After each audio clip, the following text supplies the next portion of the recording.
ஆமாம், ஒரு முறை பிறந்தால் பிறப்பில் கிடைக்கக்கூடிய அன்றைய தினம் அல்லது அன்றைய பிறவியில் முழுமையும் கிடைக்கக்கூடிய எந்த ஒரு வாய்ப்பும் எப்பொழுதும் யாருக்காகவும் எதற்காகவும் விட்டு கொடுக்கக்கூடாது. ஆமாம், அதற்கு பேர் தான் ஒரு முறை பிறந்த வாழ்க்கை அப்படிங்கிறது தான் அதனுடைய அந்த படம் யோலோ. ஆமாம், நிறைய பேருக்கு இந்த பிறவியில் நிறைய வாய்ப்புகள் கிடைக்கிது. கிடைச்ச வாய்ப்பு வந்து மூஞ்சி நீட்டிட்டு முறையை நீட்டிட்டு குடும்பத்தில் நட்பு நல்லா கிடைக்கும். அப்படியே முக்கால்வாசி நேரத்தை இப்போ வீட்டில் மனைவிமார்கள் வந்து புறமுதுகு காட்டுறது, ஒத்துழையாமையாக நடத்துறது, காதலர்கள் வந்து புதுசாக பொறாமை உணர்வில் முட்டுறது மோதுறதெல்லாம் நடக்குதுல்ல.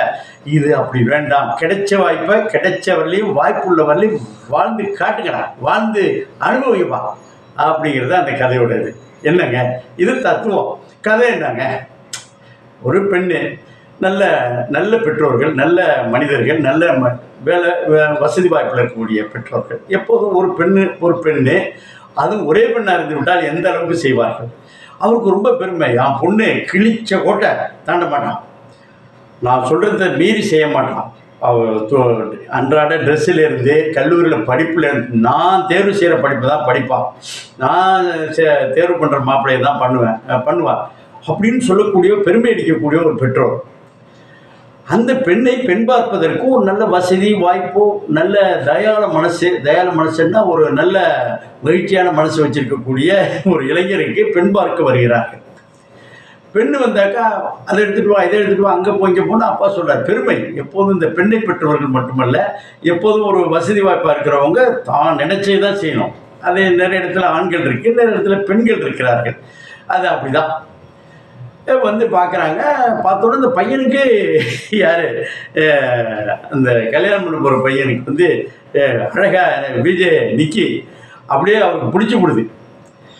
பார்த்தா அந்த பெற்றோர்கள் சொல்கிறாங்க, ஐயா ஏன் இந்த பொண்ணு ஏற்கனவே கல்யாணம் பொண்ணுக்கு ஏங்க இன்னொரு தடவை பண்ணுறீங்க? எப்படி இருக்கும் பெற்றோருக்கு? அதை இப்படி சொல்லிகிட்டு இருக்க பெருமை பேசக்கூடிய பெற்றோருக்கு எப்படி இருக்கும்?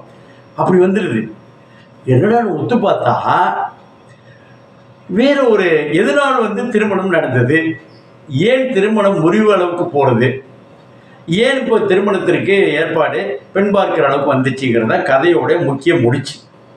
இதில் யார் தயாரிச்சிருக்காங்க? மகேஷ், எம்ஆர் மோஷன் பிக்சர்ஸ் அப்போ பண்ணியிருக்காங்க. இதில் என்னென்ன வித்தியாசமாக என்ன பண்ண, உலக சினிமாக்களில் ஒரு குறிப்பிட்ட படிப்பு படிக்கிற குறைஞ்சபட்சம் ஒரு 2000 படங்களை பார்த்தே ஆகணும். திரைப்பட இதில் வந்து அந்த ஃபிலிம் அப்ரிசியேஷன் இதை பார்த்ததோட விளைவு என்ன பண்ணிருக்கிறாருன்னா, இயக்குனர் சாம் எஸ். அவர் ஒரு திரைப்படக் கல்லூரி மாணவர், நிறைய பேர்கிட்ட பணியாற்றியிருந்தாலும் அவர் திரைப்படக் கல்லூரியில் படிக்கும்போது உலக சினிமாக்கள், அமெரிக்க சினிமாக்கள், இந்திய சினிமாக்கள், இந்தியாவில் உள்ள அத்தனை சினிமாக்களும் கிட்டத்தட்ட சொன்ன 1000க்கும் மேற்பட்ட படங்கள் பார்க்க வேண்டிய சூழ்நிலை அழகாக எடுத்திருக்கிறார் அந்த இயக்குனர்.